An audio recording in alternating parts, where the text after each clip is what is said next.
President of Government Relations for WMC.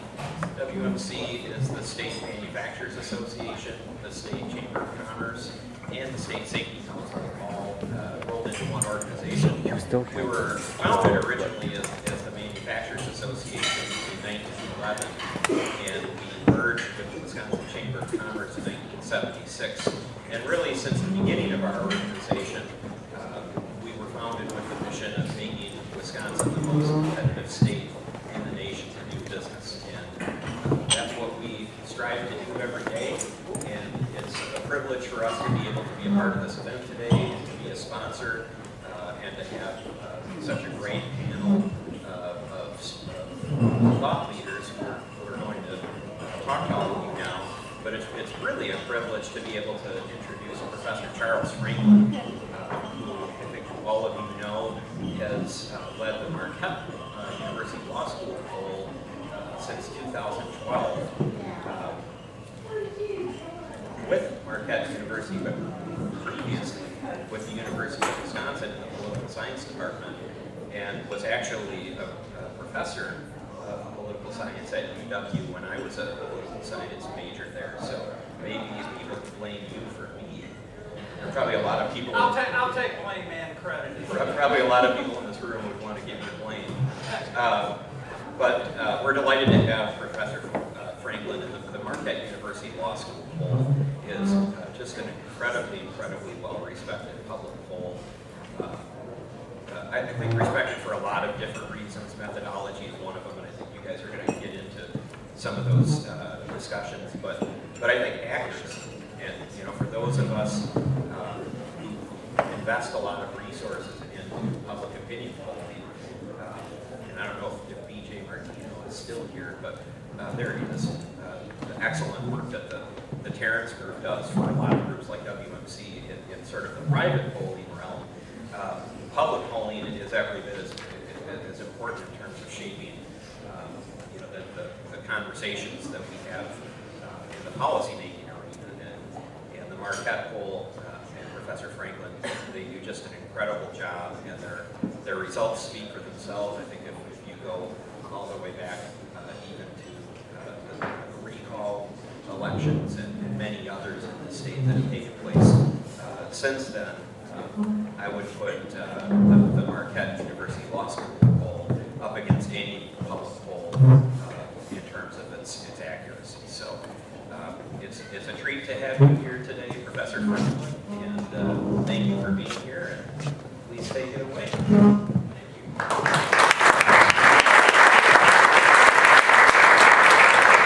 Thank you, Scott, for the kind words. Clearly, you've developed amnesia about election night 2016. And I've simply tried to suppress the memories, but on polling accuracy, very clear about what I'm speaking of. We've done okay otherwise. So thanks for coming here. Thanks for staying with us late into the afternoon. There's a good reason to stay longer for Kathy's talk at the end. But we're going to talk a little bit about the present and mostly future in short term, not necessarily very long term, of polling. I'm going to very briefly introduce the panel. Ashlee Stephenson from the U.S. Chamber of Commerce and a variety of previous campaigns with some experience around Wisconsin as well. Ray is next in the line. I'm sorry, Mike. Order in my notes is not the same as the seating arrangement. This was an oversight of administration on my part. Ray Block is a professor at Penn State. You can boo Penn State if you're a sufficient Badger fan. But also used to be at UW La Crosse, and and sadly was a former student long ago. Nick Mastronardi, should have practiced that more, is with Polco, an interesting firm that gathers citizen input, especially to public officials. I've butchered the mission statement too much, but it's an interesting approach to gathering public input that's different from polling in its usual form, and so I think it's particularly interesting on that score. And finally, Mike, sorry, Mike. Yeah, no, I know that. It's just that my phone is behaving badly. Mike is with the AFL-CIO, is the title political director, and also involved in a lot of democratic analytic activities at the national level. So we have a very interesting range of people's applications and whatnot. We're not going to focus as much on the nitty-gritty details of comparing RDD response rates to listed samples, though if the audience demands that, we can do it at the end in Q&A. But I want to start a little bit with basically going down the line, and I'm just going to go in order on the table, to say just a little bit about how polling informs your work or fails to inform your work in some way. We will get into other issues, but I and I'm sure every one of you has done interviews in the last year or two about is polling broken, or what are the challenges for it, and so on. But we still use polling in our work day to day all the time. And so I'd like to just sort of start with, where do you see the usefulness of polling today? And then we'll get into more detail. So, Ashley, I'll start at this end. Thank you, Professor Franklin.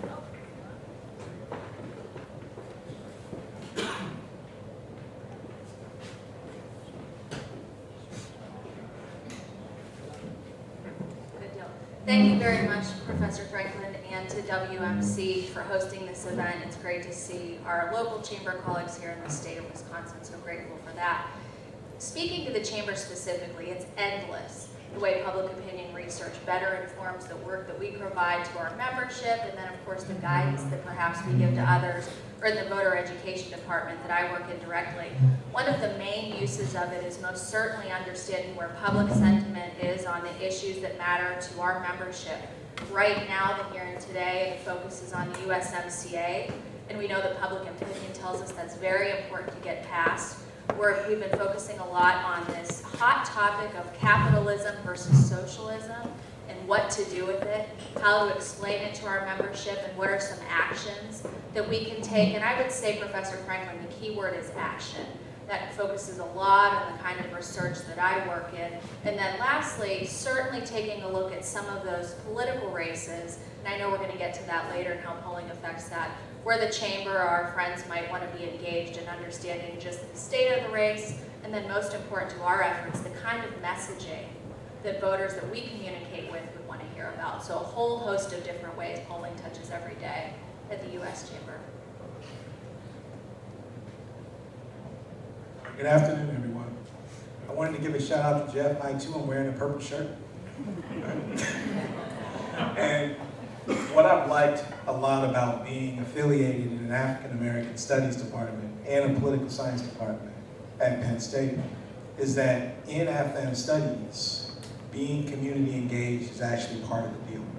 So I'm not saying that most political scientists operate that way, but you have the luxury in political science of not operating that way. A lot of my colleagues don't do these kind of things, right?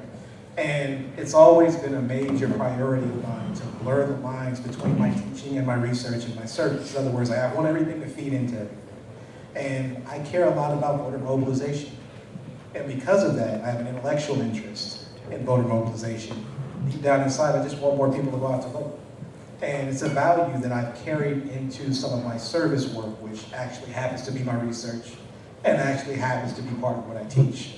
And two organizations that I've been very busy with for the last few years is Latino Decisions and the African American Research Collaborative. Both are organizations that make use of polling for the purpose of getting a good feel about what different populations care about and what could possibly move those populations to be involved politically. And so I'm going to be thinking about this stuff as we have our conversation today, mostly coming at this from the perspective of thinking about ways to get people out to vote and how to convince people that historically, for demographic and political reasons and cultural reasons, are more difficult to mobilize than others.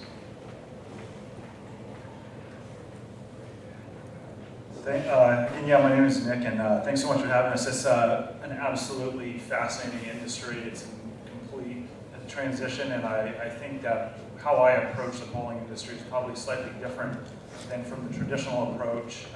Our work at Polco, I also oversee a company called the National Research Center, which has done a lot of local city surveys. So we kind of come from the civic engagement, civic communication, and feel like communications are now melding into polling.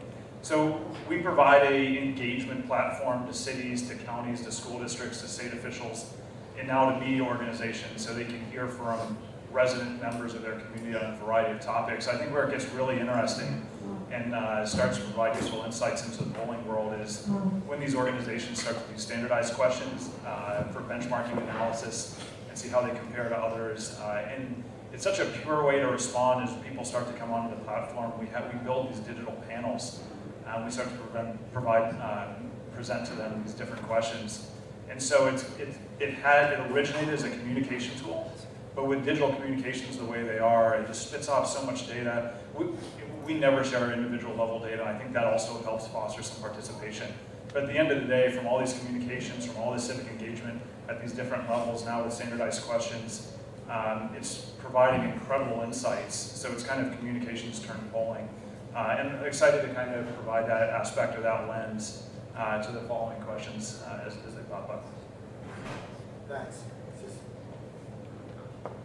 Thanks. So Mike Podhorzer, AFL-CIO, been involved in politics for decades, have read an enormous number of interviews, which I guess gets me up here. I think one of the problems it challenges answering the kind of question you're asking is the word polling, because polling is one specific thing, which is either online or on your phone, calling up and asking people questions. And one of the things that I've thought for at least 20 years is that there's a big weakness in polling, and that is that on most of the things that we've just heard talked about, there's an external validation problem. That what people tell you will move them, what people say they believe about an issue, doesn't always, rarely, translates into how they behave in the real world. So that polling, when it counts things like possibly who you're going to vote for, or whether you, go online or something like that, is as good as the methodology that goes into it, because people know the answer to the question more or less. But once you start drifting into areas of if the candidate said this, or if you learned that about the candidate, that really doesn't match up with how people behave. And so I've been really invested in trying to find better ways, because you have to know those things if you're spending hundreds of millions of dollars on communication.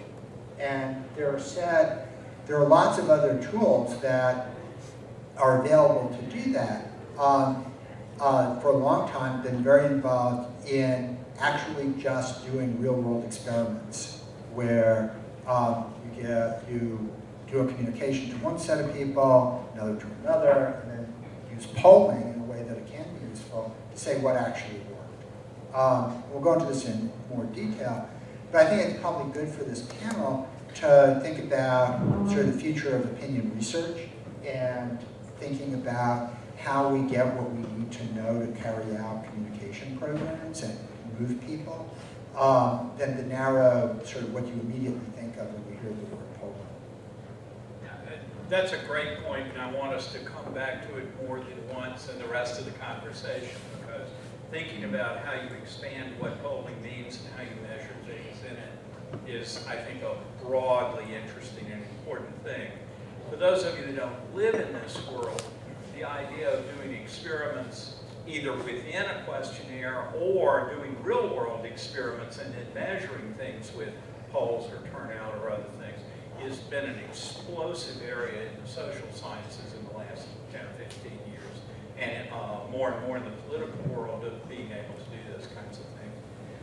Having asked what sort of polling is good for, let me push the second question as what might be an alternative that would be better? Now, I don't mean globally better, but what are the things that, I'll make it a double barrel question.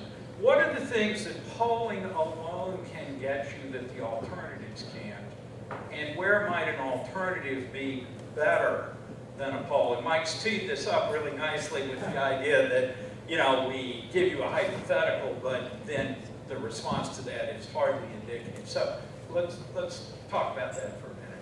Sure, and I'm happy to take the first stab at answering this. I think in terms of message development, that means understanding what are the kinds of things that people want to hear about that you need to then communicate on behalf of an organization, a business, and so on and so forth.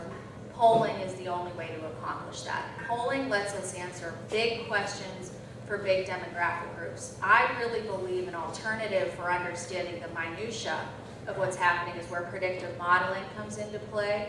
And the two tactics combined are extremely powerful. One can't necessarily live without the other, I believe, but polling at the end of the day is still how we execute message development. I don't see that going away anytime soon.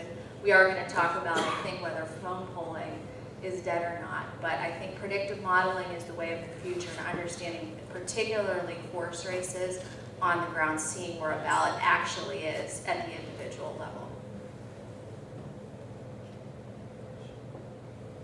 Everything she said. And I'm thinking about, I'm still thinking about polling, but I'm thinking about different approaches to polling. And so, in a lot of the work I do, it's equally important to get information about groups of people. But it's also important to figure out what messages resonate with the groups of people that are interesting to the people that I work with, right? And a lot of that looks like open-ended polling responses and framing experiments that are called message testing in certain fields, right? Those are still polling practices, but the approach that a lot of times I'm coming into it with, based on the information that my clients are giving me, is that they want to know what they can tell mobilizers or what they can tell organizations will be the messages that pop, right? And they also want to know what groups that aren't really well represented with a lot of the current polling practices are thinking about and care about and ultimately can be made to be called to action about. And so I'm still in the world of polling. I'm just thinking about the deviation away from the Likert scale closed response type of polling that a lot of people are very accustomed to. So to me, polling just means efficient mass communication. And so now alternatives to polling, I think, there's a couple methodologies out there that make me feel a little weird. There's completely passive social media scraping and then trying to calibrate that to sentiment. I would call that different than polling. And I think it's just a little too passive. I think something that's happened recently is the factors that influence the way people feel have changed recently. And so if you're just doing this passive scraping and calibration, I think you might miss some answering those questions head on. Just one last thought on this is it's kind of what the panelist prior had mentioned. Reminds me, before starting Polco, I worked a little while at Amazon, and what we did there was two major teams kind of on our data science or statistical inference side. One of them was in all this predictive analytics. We wanted to know what was going to happen, how much of a good were we going to sell, so we could actively resupply the warehouses correctly. And it's great to have forecasts on what was going to happen, but way more important than even knowing how much of something was going to be sold or the likely outcome was what was influencing that outcome. And it's much harder to do this causal analysis, we would call it. We had a much smaller team. You could probably call it on thousands of people at Amazon working on predictive modeling. And our team was probably around 100. I'm a former academic economist, so there's about 100 of us academic economists working on causal inference. And that's the part of polling that really interests me is, as the landscape of preference formation changes out there, what are those things that are driving that? And is it possible to understand the data on what's causing that? What sort of messaging is inciting people to care? Or what sort of messaging is successful in getting other people cued into the issue. So, so polling is just communications, but the better that we can understand what's causing or driving this sentiment, I think the more actionable the results of polling will be. Thanks. This morphed a little as we moved down the line.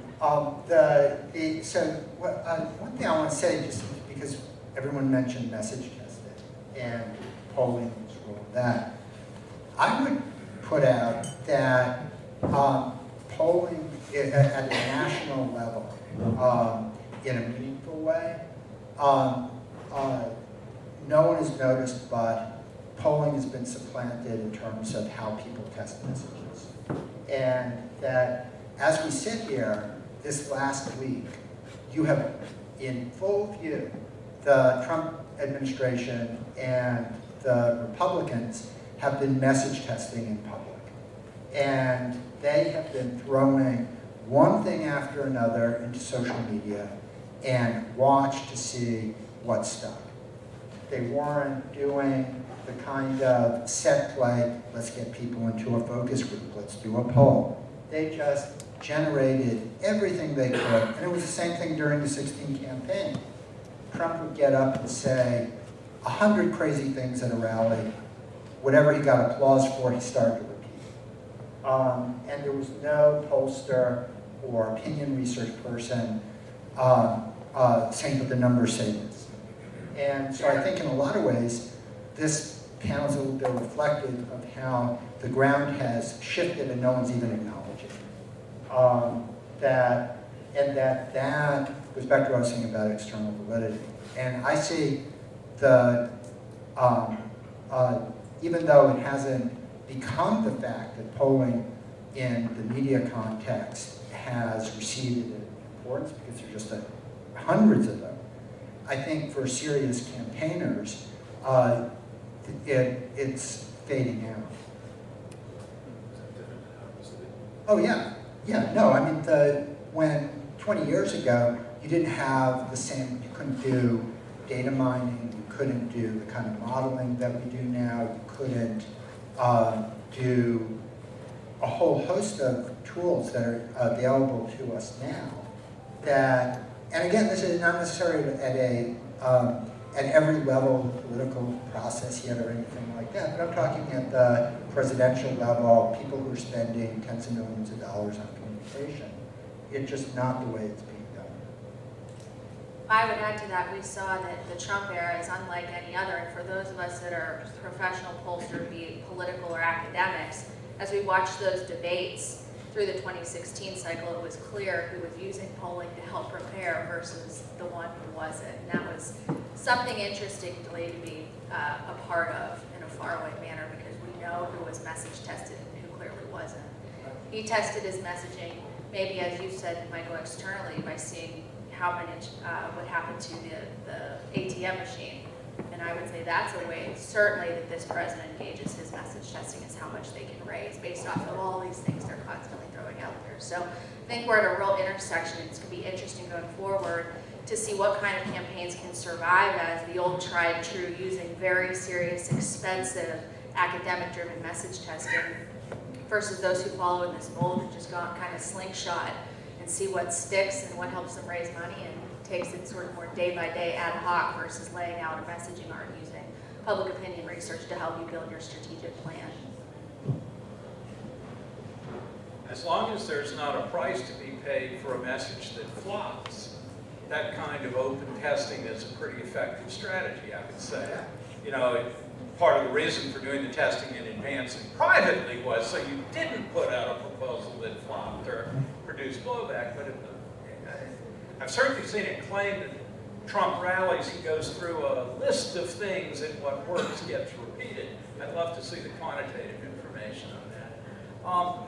Let me turn slightly. Ray, you kind of touched on it, and I want to push on this a little bit about sampling and studying the populations of special interest.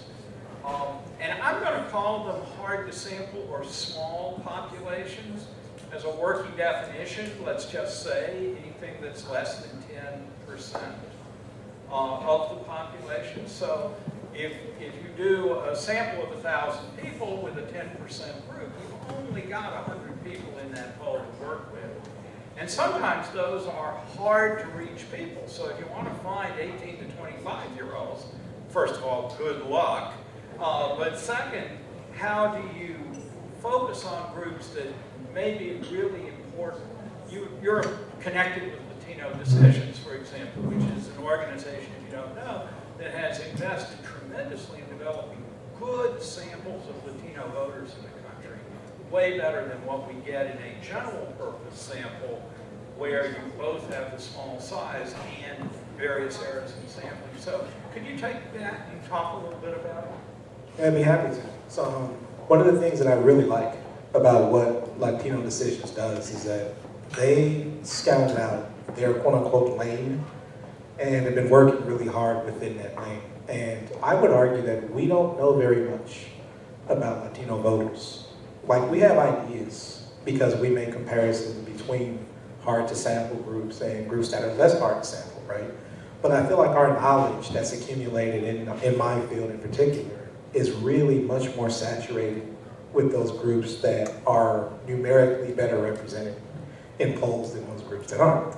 And so insofar as Latino Decisions cares about those groups that aren't as well numerically represented in conventional polling practices, they go the extra mile to make sure that the polls are conducted in the language that's important to the groups that they're talking to. And that's more than just taking something from English and turning it into Spanish, for example. It is literally translating the messages so that the type of message, even if it isn't a verbatim translation, works with that particular community. A lot of the people that are public facing for Latino Decisions occupy the ethnic groups of the people they actually care about sampling. And you'd be really surprised at how effective that is as a polling strategy if you're going door to door. Or if you're like me and you're trying to convince organizations to fund these types of projects to have people that kind of look the part, right? So it's this fact that they've committed, not necessarily to making comparisons across groups, but really drilling in to talking about what they can understand within those groups is what I think distinguishes Latino Decisions from some of these other commercial polling places. I actually feel too that Latino Decisions is actually moving in another direction where they're starting to inform academic practices about how this stuff works. And I don't want anyone in here to think that I'm putting one survey organization in opposition to another organization, right? But I just got a tweet recently hearing that one of these major polling projects sponsored by, among other things, Latino Decisions, is the Multicultural Collaborative Post-Election Survey. And the team that typically does this work is a team that also works on Latino Decisions polls. And up to this point, these have been privately funded.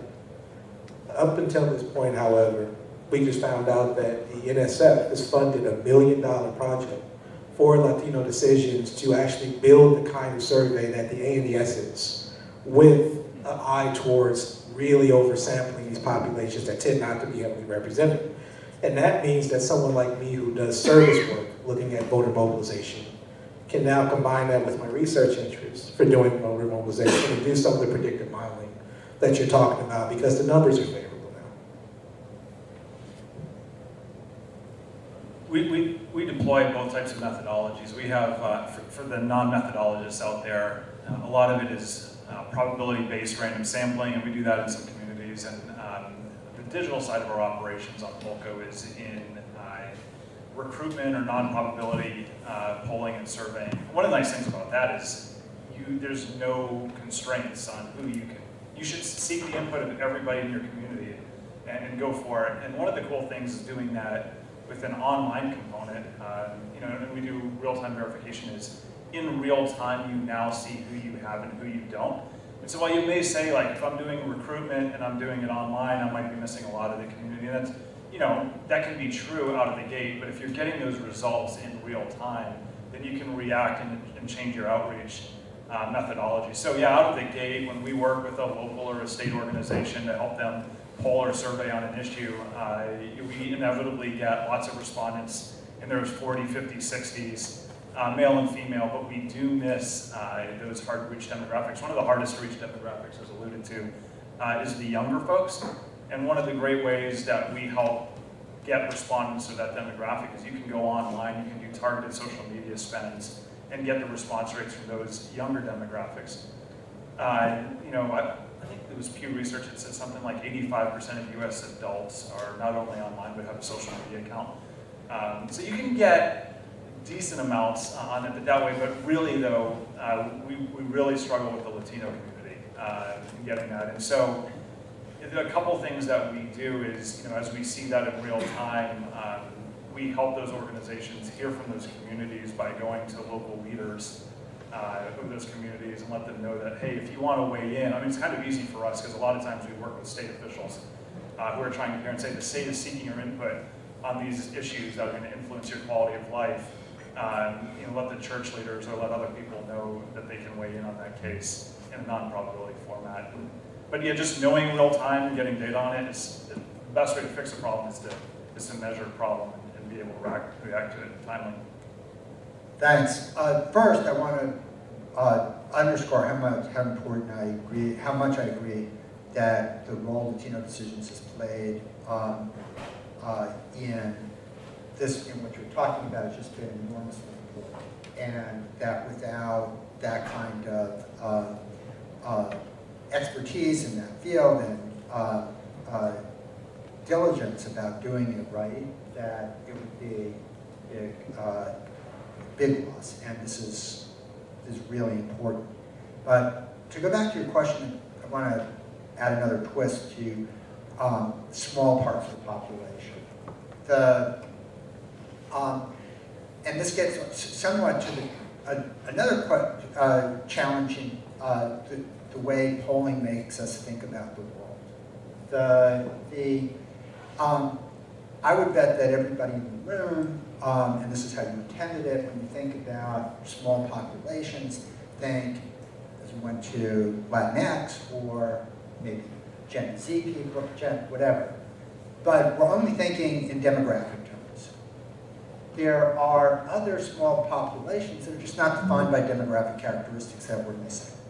And so to bring it back to 16 and the kind of generalized polling field in the upper Midwest, right? You had a group, white non-college voters, who was pointed to as the problem, that they were not weighted enough, that the whole thing.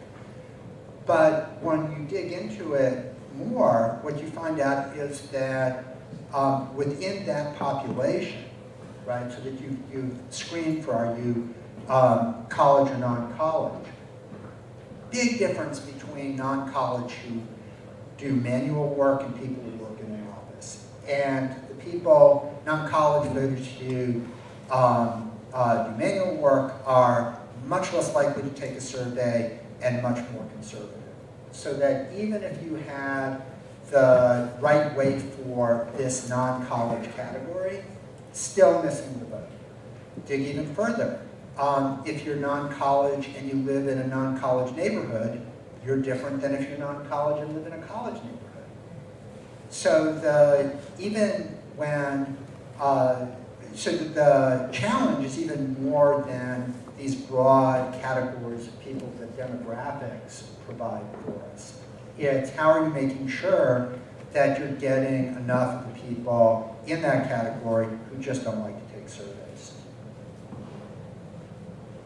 I would say from a sort of basic blocking and tackling viewpoint, how to conduct a survey among smaller or hard-to-reach population groups, it's always important if you're ever reaching out to get this kind of work to be done to be mindful really of three different things. It's probably going to cost you more.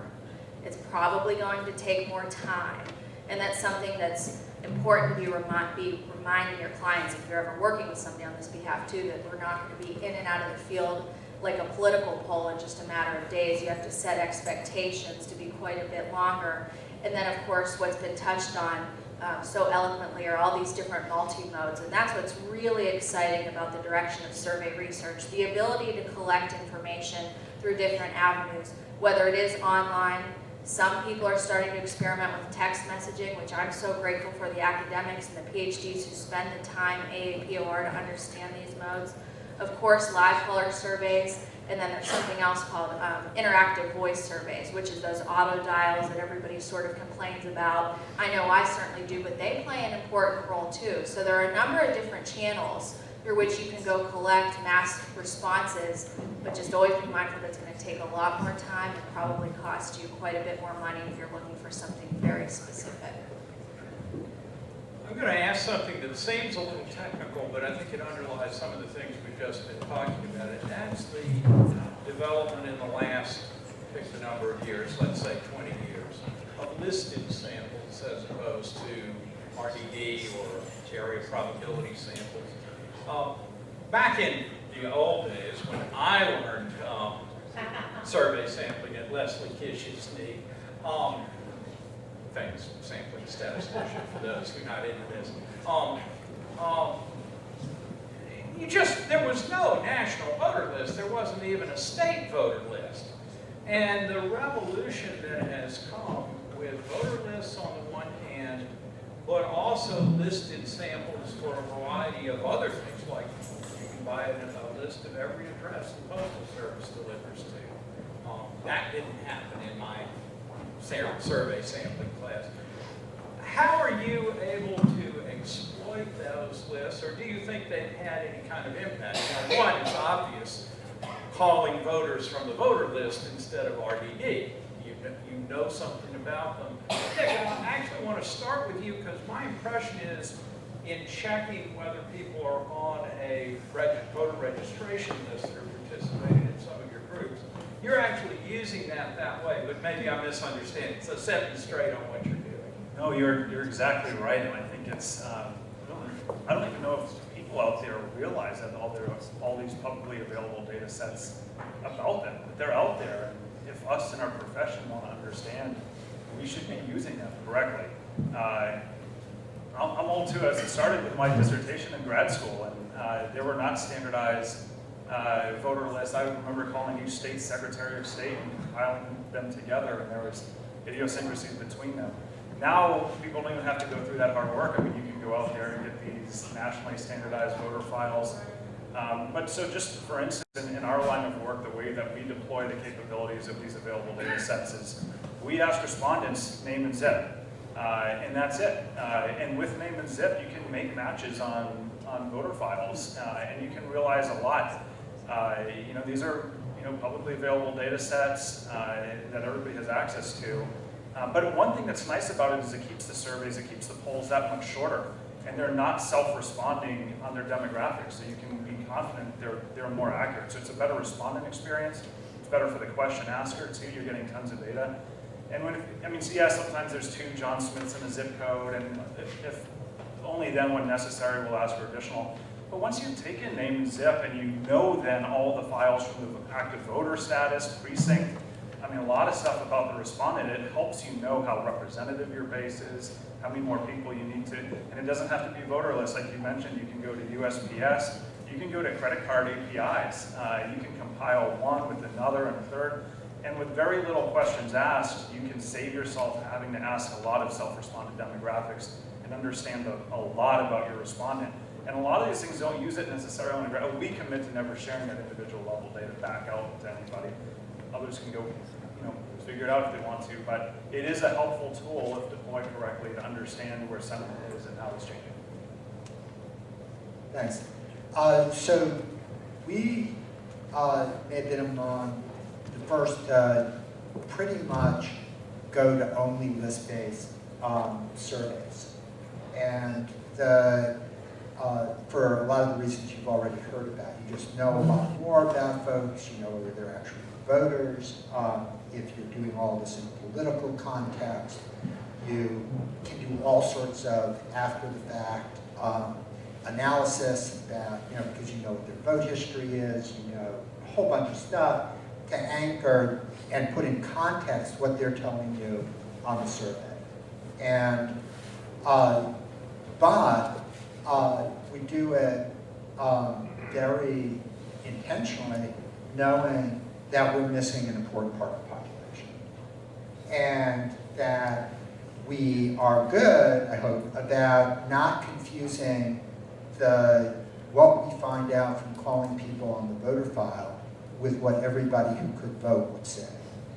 And the problem with media polls that, or other polls that just do list-based polls, there are a lot of them, and there are a lot of real weaknesses to them, but they're reported as though they're representative of the population. And it's an area where, you know, polls are so much clickbait and so little understood of what you're getting, right? So, especially going into 2020, folks who are telling you that they're doing list-based surveys and giving you the trial key should be considered with a lot of skepticism, because they're going, and this is a point which I want to leap up on the last panel event, is that there are going to be at least 20 million people voting in 2020 who did not vote for Clinton or Trump. And to the extent that our paradigm and the media's paradigm for thinking about the election is, let's look at those voters, they are missing the group of voters who probably decide the election. So, big plus to the analytic value of using list-based surveys for doing programming. But if you don't understand where they're weak, where they're gonna fail, you can easily reach a wrong conclusion. I think just 2 quick points on this. First, to become a good consumer of public polls, and this is something I wish everybody was charged with taking in high school and college, although a lot of my job is explaining bad public polling to my clients over the years, so maybe I would be out of work. It's very important to look at the methodology statement as much as you can find it. I know that that takes time, and when you're relaxing at night watching MSNBC or Fox News, you're probably not all that interested to know whether it was an RDD, a random digit dial sample, or RBS, registration-based sample, but there is an important distinction. I think that the point is very critical to know that about 20 million more people are going to participate in this presidential election cycle. Some people are predicting about 156 million. It was 136 million in 2016. It's critical that polls, public opinion polls for politics, are capturing those people who are new entrants into the political sphere. So maybe RDD is the right way to do that. But at the same time, it was noted earlier, and this is very important, solving any problem begins by measuring. And you can measure turnout through the use of predictive modeling. And this is where I sort of come full circle to thinking that registration or list-based sampling is a good way to go, because you can verify the information against the voter file and use that data to further enhance in an ethically appropriate way with modeling that is also done for campaigns. All sophisticated campaigns today use this modeling just as much as they're using polling. We're just not hearing about it as much in the public domain. It's not as sort of sexy or, I think, easy to sort of unpack. So I think that there can definitely be an argument made for both. As voting population increases, we want to make sure we're collecting those folks to participate in these political surveys, but at the same time, if you're doing analytics, there is definitely value in sort of what we would call the registration-based sampling or listed sample. Ashley, I want to come right back to you with the question, but it's for everyone. And that's the dilemma of communicating to your clients, and I mean that in the biggest possible sense, the people you're trying to communicate to, about, first of all, a question of what's a good poll and what's a bad poll. I get asked this question all the time by people that don't read the methodology statement in the evenings while they're watching HBO. So obviously they're just misguided in their priorities. But there are real issues, I think, and I hope you guys will talk a little bit about it, in terms of how, is it the case that bad polling can drive out good? Is it the case that it can be deceptive? I don't mean in an intentional way, but in some other way. And is there any way for ordinary people that don't read the methodology statement to deal with that? Sure, I think that it's clear that what we would classify as bad polling, and it's not to be critical of any organization at all, that it's not going to go away anytime soon. There are new methodologies on the market that allow for much cheaper data collection. I think if you're communicating with a client, first and foremost, live polling is still, live telephone calls is still the gold standard, particularly when there's message development involved. I don't think there's any, well, you can do some online, but still live calling is the best way to do it. So for somebody who engaged with pitching business all the time, that's the first question I was always asked. How do we know if your data is good after 2016? And I think it's a really reasonable question. Second, and just as important, when you do field a survey for a client, or if you're on the receiving end of getting data back, what matters is the story that the pollster tells you, and then most importantly, the strategic guidance that comes with it. I certainly can't judge whether that's good or bad, but polling in most cases should be actionable and give you guidance. Just sticking your thumb in the air to know what the temperature is isn't always good enough. You need to be told, okay, what do I do from here? And I think that that's almost as important as a good sample to start with. I can't echo this enough. So one of my jobs is that I'm usually the person that creates the slide deck and does a press briefing about the results, right? And invariably I get two questions. What does this stuff mean? And how do I use it, right? I was trained to get really into the weeds about this stuff. I want to talk about statistical inference, right? And you can tell the clients and the folks in the media, they're like, look, I need to know what's important and how this stuff is actionable, right? And it took me kind of deprogramming myself as an academic, because I would get really happy when I saw the data, and I realized that that's a value that me and Charles share, right? But not everyone shares. And so it took me a while to learn how to craft. It's almost as if these weren't lectures, but these were stories that were being told to clients who had a vested interest in being present for those stories. And they needed punchlines and they needed guidelines, and it was my duty to make sure that stuff was communicated effectively because they wanted to use that information. And that's a different world than the world that I live in, where we do really esoteric work and our audiences are people like us, right? So this outreach exercise is really good because it gets me back to what I think public opinion is. And public opinion is this discourse between people and from the bottom up and the people who listen, who are probably the elites. Or the go-betweens, if you think of pollsters as go-betweens, between the masses and the elites. I think the hardest thing for us is whenever we do work with local government, cities, counties, school districts, they're familiar with the traditional random sample polling, but a lot of them don't understand the capabilities of RBS or non-probability polling, and to kind of explain the credence and the methodology is really difficult for some of those clients, even though it can be way cheaper and way more effective for them in some of those situations. For them to understand the credibility is really difficult. But it is powerful these days. The second thing I think is really hard is explaining the representativeness of your results, because I think, it's, hey, do I have young, do I have old, do I have male, do I have female, do I have different education levels, do I have different income levels? But you also need to take a look at the crosstabs on those. You have to take a look at the partitioning. Am I looking at young, old, just above and below 50? Am I looking at 20-year increments, 5-year increments? Things can be drastically different depending on how you define those partitions. So it's it's all those demographics, it's the crosstabs, it's the granularity of those, and I would say even the best polls I think is really difficult to make sure that you have statistical significant subsamples in those partitionings.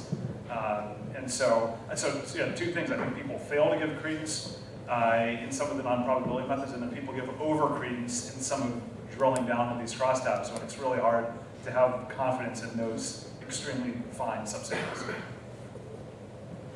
Nice. So I think, again, just keeping this to sort of that national politics and those kinds of, that kind of survey research, I think that there really isn't such a thing as a good poll. That looking at any one poll today doesn't make much sense. That there's someone's polling every day, right? You have organizations that now are collecting 1 million interviews a year, every day. And if you're in the business of trying to affect the election, right, you're not waiting for a poll result by itself. You're accreting an understanding of the electorate and what you should be doing. And that, to a certain extent, I think 538 tries to do that by always going to aggregation, which I think was a really positive development for public understanding of what's going on. But still, you see, like, oh, this poll says Trump's approval rating's 47, and where did the bump come? I mean, it's just crazy. And because everybody's just chasing statistical noise. So that's... Mike, I'm going to warn you, I'm coming back to you with the next question. Okay. But there's a preface to it. My colleague John Johnson out here in the audience has been gently nudging me to get away from my tendency to ask questions that are framed around current political debate. It's a deliberate decision on my part because I'm not trying to find a new message that will sell. I'm trying to reflect the political debates that are going on in the state or in the legislature or in the campaigns. And so I try to keep things narrowly focused on stuff that is already on the public agenda. John has been twisting my arm with his less than 85-year-old experience here to get us to consider branching out to questions that are just sort of, excuse me, off the deep end in both directions and off the scale. But the idea is a really fascinating one of talking about things that aren't on the agenda and how to bring those things up. Mike, what I'm coming back to after that digression is we had chatted a little bit before about how the questions we've asked have constrained campaigns and the thinking about polling and public opinion. So I want you to take that away and convince me to listen to John more. Okay, so this is softball for me. I think that in very profound ways, the way polls are structure how we think about the electorate that have become invisible to us, right? So to pick one area, right, which is not speaking for or against with your proposition, it is really easy to ask someone what they think on an issue, whether they're for or against it, what they think it's very easy to ask. And so we, I think, attribute much more importance to issues in how people make up their mind, how they're going to vote, than people actually care about, right? And so whether it's pundits or communication specialists or whatever, we can really find out in, whether it's online, in a text statement or on the phone when you read it, how people react to this. So we have data, and we can then do regressions against vote choice and all of this other stuff. But there's just like enormous evidence that people don't care about issues. And that's not how people are making up their mind who to vote for in 2020.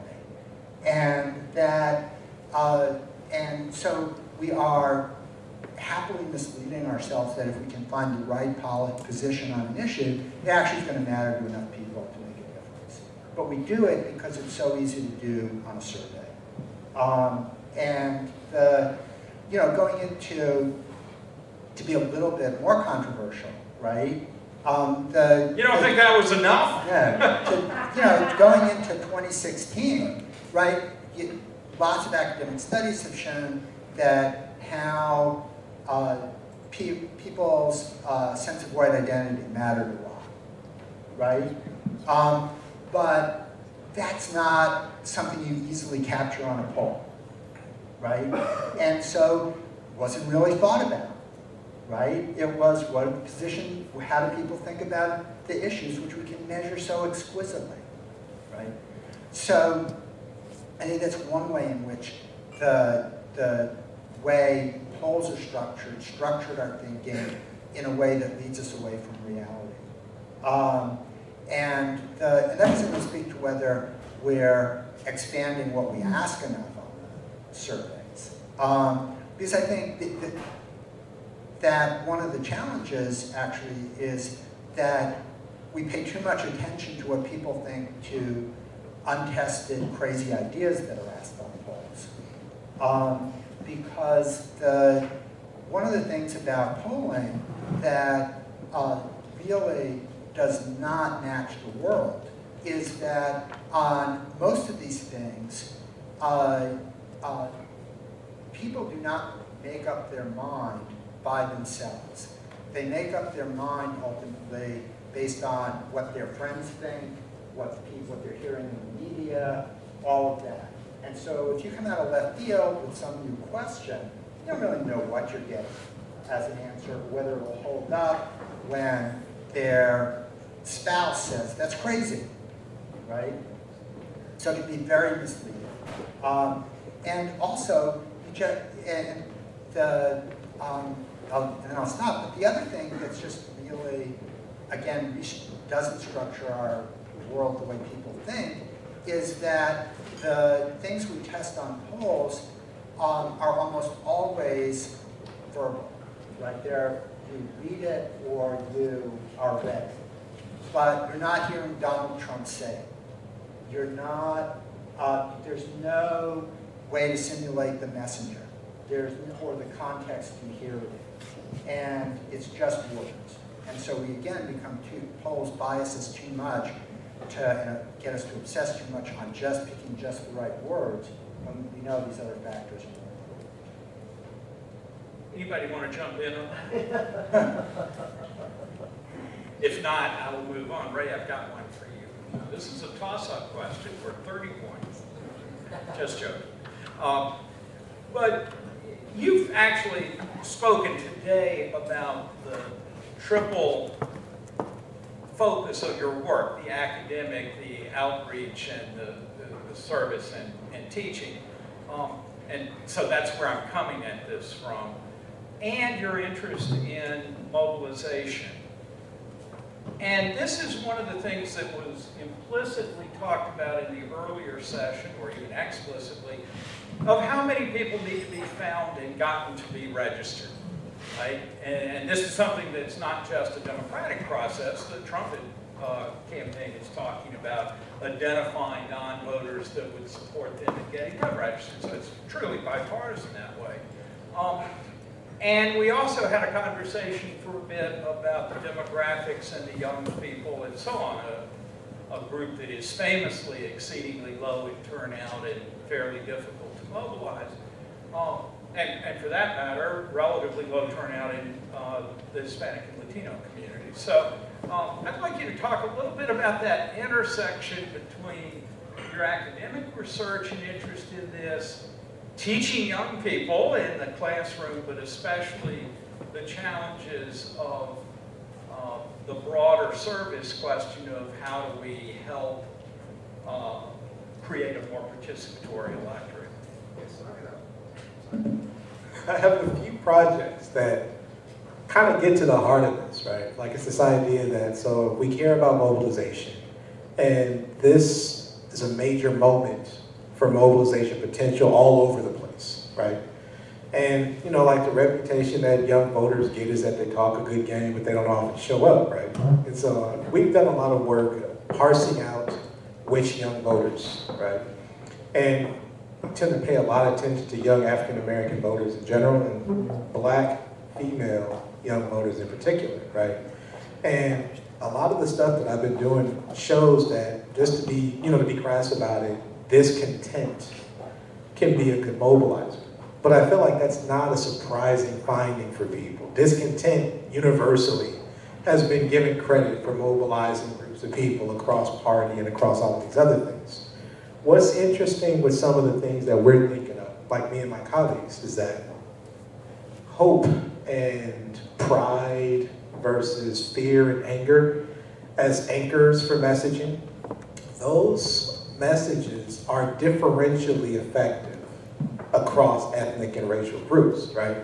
And so this is very preliminary stuff, and I probably shouldn't be talking about it right now, but we've started to find that Black respondents are more inclined to take hope and pride messages and run with those. Those could be potentially useful as mobilizers, whereas anger and fear tend to be more useful as mobilizers for non-African American voters.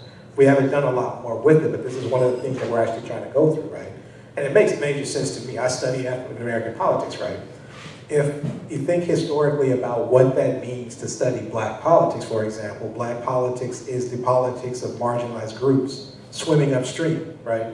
Things are typically not hopeful, but hope has always been this thing that mobilizes groups that are already angry and already afraid, right? So anger and fear become more like constants, and hope becomes the variable that can intervene, right?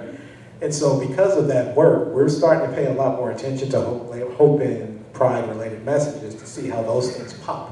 Whereas I'd imagine a lot of my colleagues are focusing pretty heavily on discontent-related messages to see how those pop.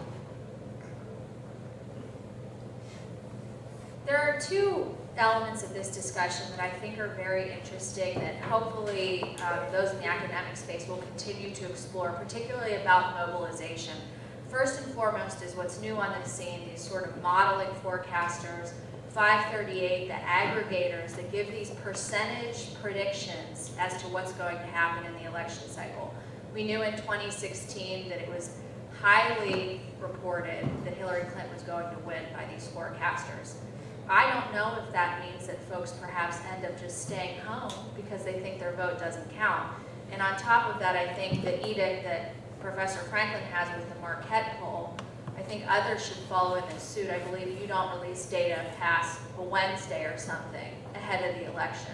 I think it would be very nice for those in the public space who release their data to sort of do the same and take their thumb off the scale. So because it's just very powerful, I think, and it's an assumption that hasn't been academically proven, that these new forecasters on the scene paired with these late-breaking polls, and we know in political polling, you really can't poll those last couple of days anyway. You can still do modeling, but the polling is baked, particularly with the rise in early voting across the country in several states. So I think those are two important things to think about as we talk about mobilization.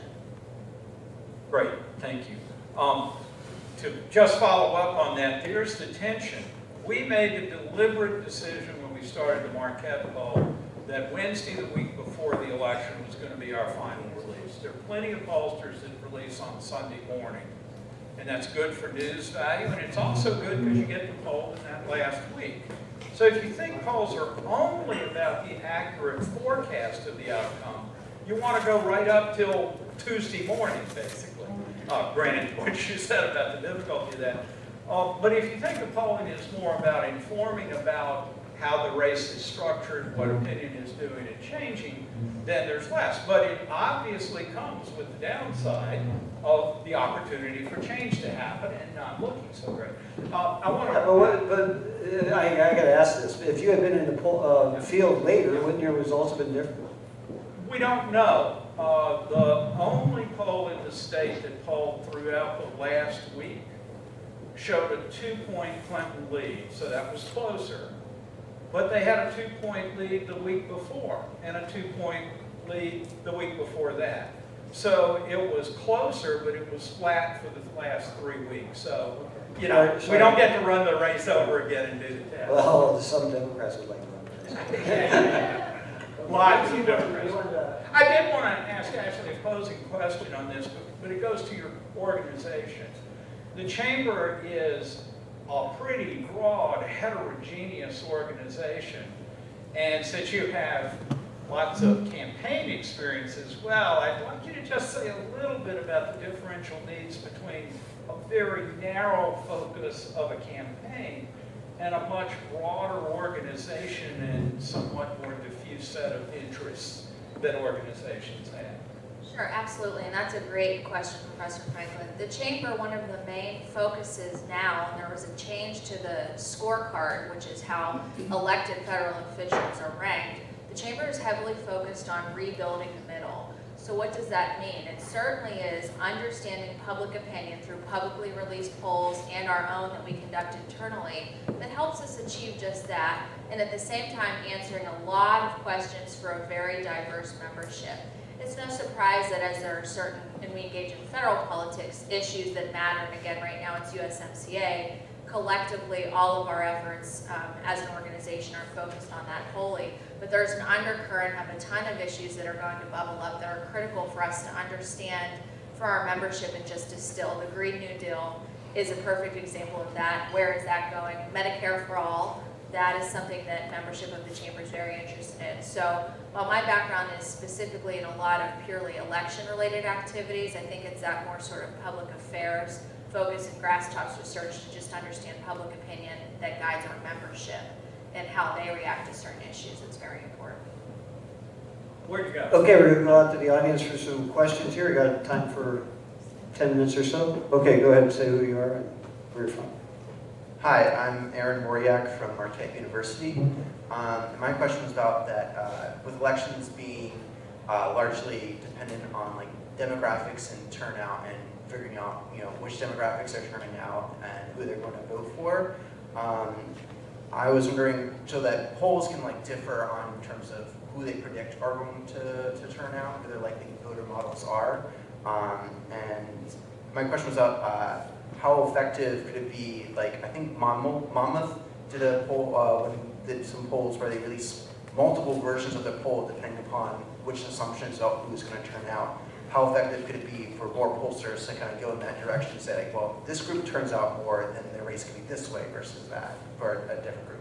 I don't think there's anything wrong with that. In fact, I applaud it in data that's released publicly. Now, if you're having a discussion internally and making decisions, that's different. But something that those in the predictive analytics space are moving to is just that exactly. Because turnout was so high in 2018, you had a ton of modelers who said turnout was going to be X, and it ended up being Y because of those activities that happened heading down the final stretch. And we saw that in 2016 too. We know that a lot of people made their decisions to go out and vote in those last 13 days or so. There were events that took place. I think it's prudent and important, and it's a question, if you're ever engaging in polling, you should ask their pollsters, what does your turnout model look like, and explain different scenarios to me. Now, you probably still have to make some decisions that require spending money, and that's a challenge. But good polling will allow you to better understand different potential turnout scenarios and how to react. Yeah, and just one, really get how important that is. Many of you have seen it, but if you didn't see it, Google it.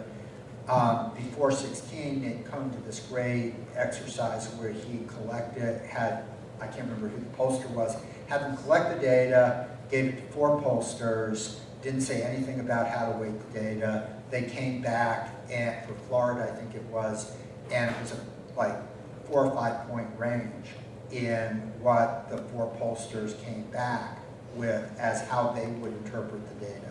So that's like way underutilized right now. I was one of those 4. Oh, okay. Okay, question over here. Hey, I'm Matt DeForth, state politics editor for the Wisconsin State Journal. Wisconsin has had a surprising dearth of public polling. Professor Franklin, I think you encouraged the Fox News poll this past week on Wisconsin to be more like that. But what do we know about what kind of polling we might see that's new in Wisconsin in this next cycle? Are people recognizing that, and who's going to be polling here? I think the key is that... Speaking to the mic, please. I'm sorry. Jeff, you're ignoring the fact that I didn't want to be heard and on the record. No, I'm fine with that. I think that closeness of the campaign here and the pivotal point of the state is going to bring in polling. So we've seen Fox.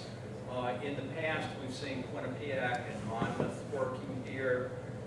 We also have some smaller or more PPP, for example, doing polling for typically Democratic organizations or interest groups. So we have a little bit, but unfortunately with the demise of the St. Norbert poll, we don't have a second state-based organization doing these polls. And I thought it was a real pity when public radio quit supporting the St. Norbert poll. So more is better You might think it's a competitive thing, and if I were in it for the money, I'd sure want to run out all the competitors. But I think the whole point of the public polling that Marquette's, invested in is that we learn more. The fact that the Fox poll lined up pretty well with most of our August results, except it showed Warren doing a bit better, is something that we really learned something about. And we wouldn't have learned that if we had not done an August poll and they had not done an early October poll. So I think it's all to the good. I think that polling goes where you have close races. There's a shocking dearth of polling in Mississippi, or for that matter, Utah usually. But, this is the issue for us as a state, is the more the better. And if organizations, especially now outside the state, don't see us as critical, then they won't be here. But this year, we're certainly poised to be of interest to the organizations that bring Fox and others into the state. I have one quick thing on that. I would agree with everything that's been said, but say be prepared, because even without, this cycle, you're going to see a lot of reporting on polling reporting on what's going on in Wisconsin and each of the battleground states, coming from national operations that aren't polling Wisconsin specifically. Yeah. So that you have Morning Consult that just gets, tons of interviews and is actually probably doing many more interviews in Wisconsin than are being done by folks doing polling in Wisconsin. And they're going to be reporting about what's happening in Wisconsin. And then you have, a whole other layer of pollsters who now use a statistical technique called MRP to take national polls and bring it down to states and congressional districts and other small geographies. So I think the zone will be flooded with people having a polling opinion about what's going on in Wisconsin. I agree with that, and I think that was part of what I was asking Ashley about, is the difficulty of ordinary poll readers to discriminate between these. So some are better, some are not so good. In the end, I would say, look, the average and the spread around that, you should be able to tell an outlier because it's different from everybody else. But that said, it's easier said than done. Other questions? Yeah, Ashley. From one pollster to another. Yeah, Ashley Kirzinger, Kaiser Family Foundation. I'm interested in how you guys talk about error associated with polls. I know that we all can think of margin of error and confidence intervals and those sorts of things, but when we think about like the total survey error framework and all of the different components that may go into the error associated with your surveys, I just would be interested to hear how you talk to your clients or to the public or to media about the error that may be associated with your surveys. Silence. Oh, that was a softball. I'll start with the hardest part first. The statistics behind the non-probability poll are more complicated. You absolutely can still do margin of error and confidence intervals on non-probability polls, but I mean the best way to do that is there's a methodology called a Hackett, and there's like a 2000 Nobel Prize winning technique. So I mean the ability to walk somebody through that in a short time frame and have them understand and embrace it's just really difficult. I don't know if you have to. I don't think there is a good way to talk. But plus, we mentioned earlier, if you want to do the drill downs, you can have even different confidence levels and margin of error on each of the different partitions of your sample. So I don't know. I think reporting errors is. There's more results to report than the overall, and then reporting errors on each of those results is really difficult. I don't think there's a silver bullet. Yeah, it almost feels like margin of error has become quaint. Yeah. It meant something when it was probability samples, and now it really doesn't mean anything.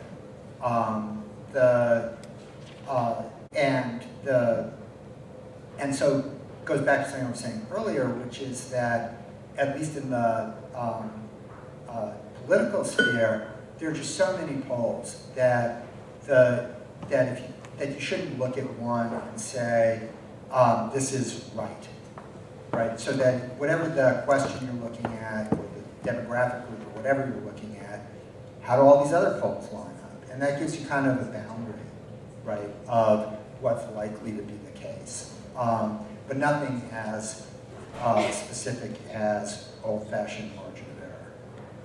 And if I might add one thing, there's a real lack of publicly available or well-known standards for margin of error on specific mode. So just because you collect 1,000 interviews online versus 1,000 interviews versus a live telephone interview, the way I see it is most are likely to report the margin of error to be the exact same. And it just brings us back to you need to ask why. And the word that I use all the time when people want to get in the weeds and talk about small demographic groups you pull out of crosstabs is directional at best. Even large demographic groups, and always trying to report the margin of error, which we just never see. And I'm not sure who would necessarily want to report on that, again, if they're trying to get eyeballs on their shows at night. But it's important to be mindful, particularly to be a good consumer. Actually, if I can add one more thing, because I think this is something, because we've been talking about forecasters a lot, and they talk about, probability of something happening. And I think that almost everybody who consumes it, and I won't put people on the spot and ask for a show of hands, thinks that when the 538 says that Clinton has a 66% chance of winning the election, they hear that in the same way that they hear that flipping heads has a 50% likelihood of happening. What this analytics is doing is telling you sort of what's the likelihood of something happening, as if it had a prior probability, like a coin flip. But in fact, and this is really important when you look at these things, what they are saying is something like, in the past, when we have seen this combination of polling and all this other stuff, 66% of the time, that Clinton would win, right? That's really different, because if you don't have the right data in, right, or things have changed in this election from prior elections, it's just way off. And so really try to remember that. What they're telling you when they say so-and-so has a 66% chance of winning is not like the chance of someone winning a ball game or the chance of flipping a head. It's just what's the likelihood that this data is good enough to predict the right outcome. Okay, last question here. Okay, Paul Wirch, Family Doc. It's very interesting, and I would like to trust everybody, but I'm wondering how can polls be used unethically or semi-unethically to misdirect rather than inform?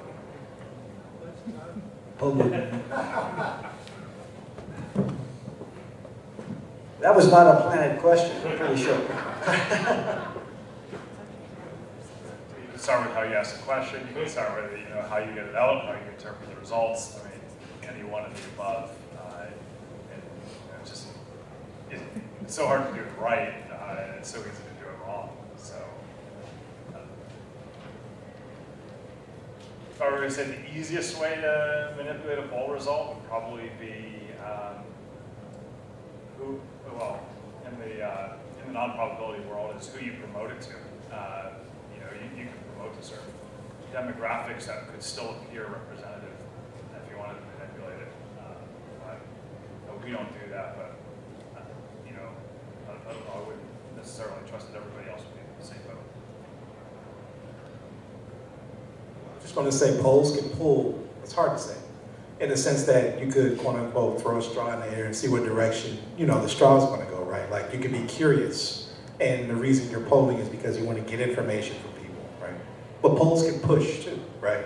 I'm probably going to screw the details of it. I'm thinking of the John McCain versus George W. Bush South Carolina primary, where there was a circular going around asking people how they would feel about McCain if they knew he had fathered a black kid out of wedlock, right? And because he has an adopted Bengali daughter, people weren't discerning enough to figure out what was fact versus fiction for that. McCain at the time thought that that actually hurt his chances in South Carolina. We can't causally say that, right? But that would be an example of people behaving badly when it comes to doing this stuff where people are giving information as opposed to receiving information from the instruments that they're using. Okay, so that brings us to the end of this discussion. If you think you have a bad poll and you're not sure, just call these people up and email them, and they'll tell you. Oh, call them, not you. Oh, Charles's polls are always right. Okay, thank you, Charles Franklin, for doing this. Thank you, Ashley Stephenson. Thank you, Ray Broad. Thank you, Nick. And thank you, Michael. Really appreciate it. That was a fascinating discussion. Thank you very much. Okay, so now, Michael?